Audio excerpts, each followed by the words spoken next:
If you have worked in corporate America for more than 5 minutes, you know exactly what I am about to describe. So you share your idea in a meeting. Silence, blank stares, maybe even a dismissive comment. Then 3 weeks later, some guy named Chad says the exact same thing, bar for bars. Suddenly, he's a genius. Oh my God!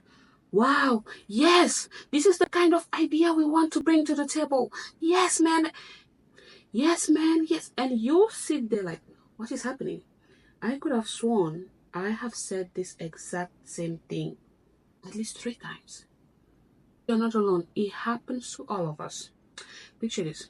My boss told me once, looked at me dead in the eyes and said, Sandrine, your job is not to think and come up with revolutionary ideas for the business. That is my job. Your job is to work according to my ideas. Yes. I was like, well, fuck me. All of this huge brain inflating this huge head is just there to sit. And sitting is what I did. I sat there and I waited and waited and waited for the revolutionary ideas. And let me just tell you, I was not the busiest person you know. I definitely was not the busiest person you know. But we are not here to talk about my workplace trauma. You have the podcast for my crazy stories. Let's talk about you. Let's talk about us. Welcome to Steluna Studio, where we discuss weekly topics. This week we are talking about authentic visibility, visibility that feels like you. Listen to the podcast, go to the blog post. Let's deep dive. Let's talk about this invisibility epidemic happening to some of us in these corporate spaces. You know, this is you when, as I mentioned earlier, becomes your catchphrase in every meeting. You know, this is you when you watch someone get praised for an idea you submitted last month, yesterday, 5 minutes ago. And you know this is you when you start recording meetings to prove you're not losing your mind. It's like, this is a deja vu. You are not the only one. I am not the only one. Let me be the first one to tell you, no, you are not losing your mind. And we have research to back this up. Women and minorities get interrupted more, credited less, and scrutinized harder than any groups of people. Even during performance reviews. Like, performance reviews are actually a masterclass in vague obstacles when it comes to women and minority. You will receive feedback like, this isn't what I want to see. Fantastic. Care to elaborate? No? Cool. You are just not ready for senior leadership. Despite all the metrics suggesting otherwise. Thank you. You are just too sensitive. If you spoke to me that way, I wouldn't mind. Oh, wow. Thank you. Silly. Ooh, if you wouldn't mind. Clearly, I should quietly accept disrespect. Thank you. Look at your feedback. Are there constructive feedback? Are there anything attached to your metrics, your performance? Or are you just receiving vague sentences? You may be victim of this epidemic. And if you sat there and wondered, am I imagining things? What is happening? Well, you're not. It's happening to a lot of us. When I first came across a LinkedIn post addressing this specific issue, the first thing was relief. Like, this is not just me. I felt validated. And then the second thing was sad. Oh my gosh, this is not just me. You have a lot of people here working their ass off, never receiving anything practical, anything that they can act constructive, that they can actually go and work on, but being told, you are just too sensitive. Maybe you should do this more. You should do that more. Maybe I should do the work more. And I am doing the work more. Thank you. The real question now is, what do we do about it? We know this is happening. This is not just a support group. We actually take steps to make things better. What do you do about it? If your strategy is, I'm just going to work harder, stay quiet, for meritocracy to notice me, it's not going to happen. I hate to be the Grinch that steals your Christmas miracle, but your tree is going to stay empty if you wait for meritocracy. You need a better approach. Let's find some solutions. Some of you are out here trying to outwork invisibility. You're telling yourself, I have a plan. And on that plan, you want to work harder, prove yourself, go the extra mile, stay in your lane. And when you accomplish all of that, when you become this productivity machine, finally, someone will recognize your contribution. They will not, because they already know. If you listen to the podcast, I mentioned an issue that I had with a coworker that was continuously attacking me until I had to threaten her verbally. It became a bigger issue when we went to HR, and that's when leadership said, we knew she had been attacking you. Your coworker sent us evidences. We knew this had been happening. We know you do 80% of the work. Yet what did they do? Nothing. Why would they risk losing your hard work? You are not raising the flag. They will see, but as long as you're not saying anything, it's good for them. Here's what happens when you keep your head down and you just focus on the grind. They love how efficient you are. They love how efficiently you handle everything.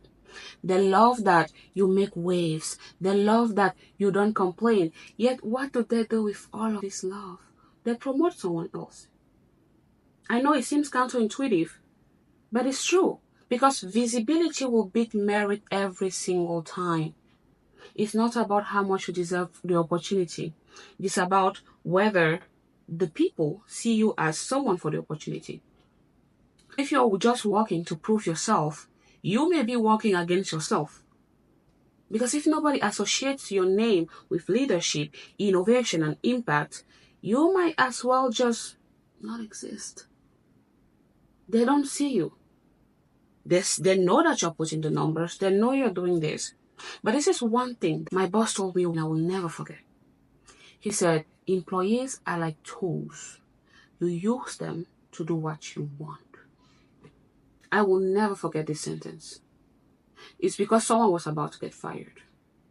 Employees are like tools. In my head, I was like, these are human beings.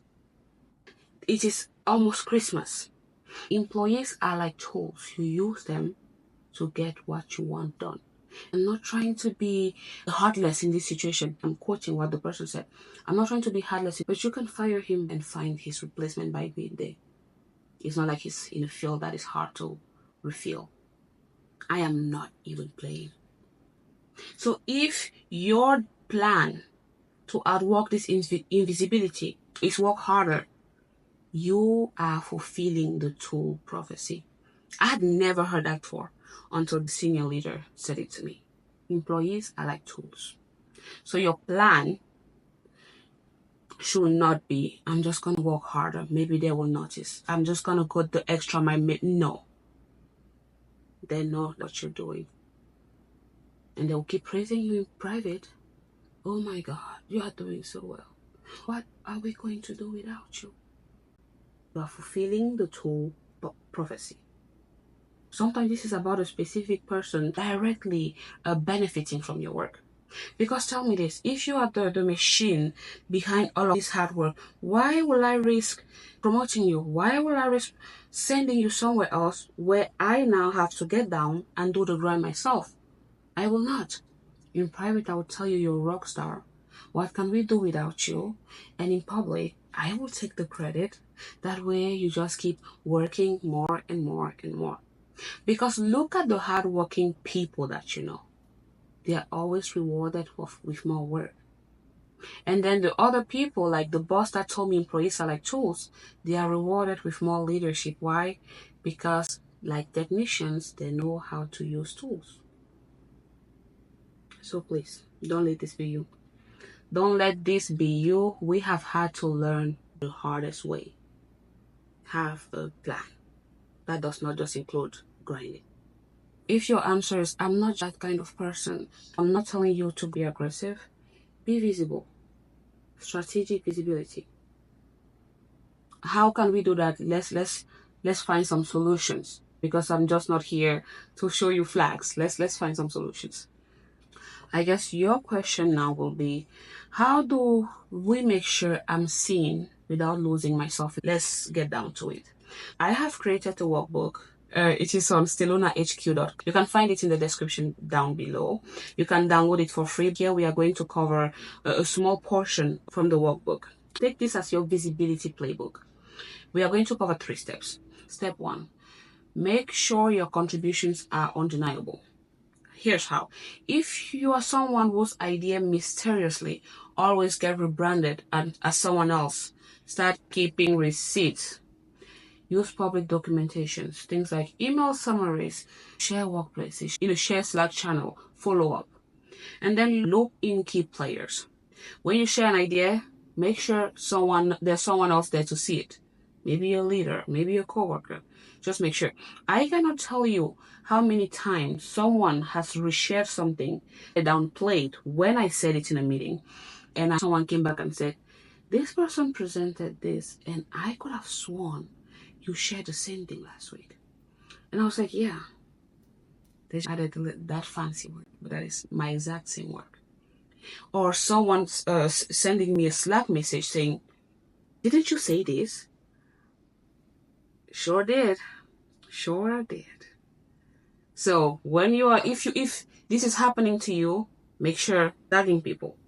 And then the one of the most important thing, claim your impact early and often. So if you share an idea, you should be following up, like something like following up on the strategy I suggested last month. Here's an update on implementation. Follow up emails again, email summaries, and saying here's what we are doing. Here's where we are planning on going next. You want to be visible. You want your name attached to the things that you actually do. So when it comes time to take action, you can say, here are the data. Now, step 2, on the floor when you speak. Say that shit with your chest. Don't stop prefacing sentences with, I'm not sure this is a good idea, but if you are not sure, why should I be sure? This might be nothing, but if it's nothing, why are you sharing?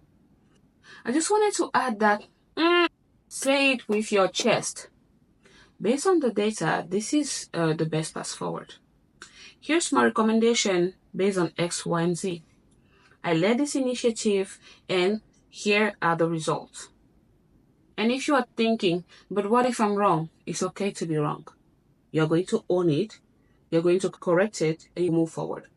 But don't keep that thing inside because you're doubting yourself.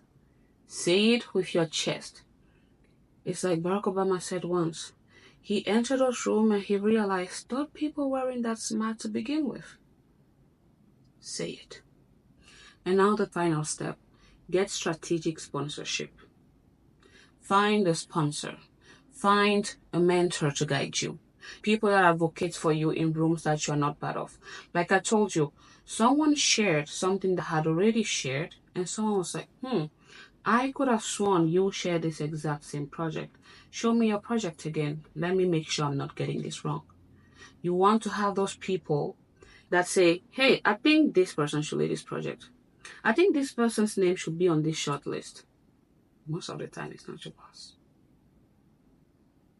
I'm not saying go out there and disrespect your boss. Let me be cynical for 1 second. It's like Robert Greene said, was it rule number 1? Never outshine the master or something like that. You don't want to make enemies. But you will though, because you're great. And your greatness is going to activate their evils. Back to the point. If you don't have a mentor, find one. If you don't have a sponsor, find one. Thank you for making it through the end of this video. For the full workbook, please go to stellonahq.com on the blog post associated with this episode. And at the very bottom, you should be able to download the workbook. Again, it's free. It covers what we talked about here and what we talked about on the podcast. And if you are not listening to the podcast yet, go there. That is where I show up. I'm kidding, I show up everywhere. But if you want to have the full picture of the weekly topics that we have, please go to the podcast. It is the Stellona Effect podcast on Apple and Spotify. Follow us on Instagram, TikTok. We'd love to have you as part of our circle. Thank you. See you next week. Show up next week. Next week we are talking about support. Supporting the sense of your network, your village, how to build your village. Show up and we'll build our village. Bye.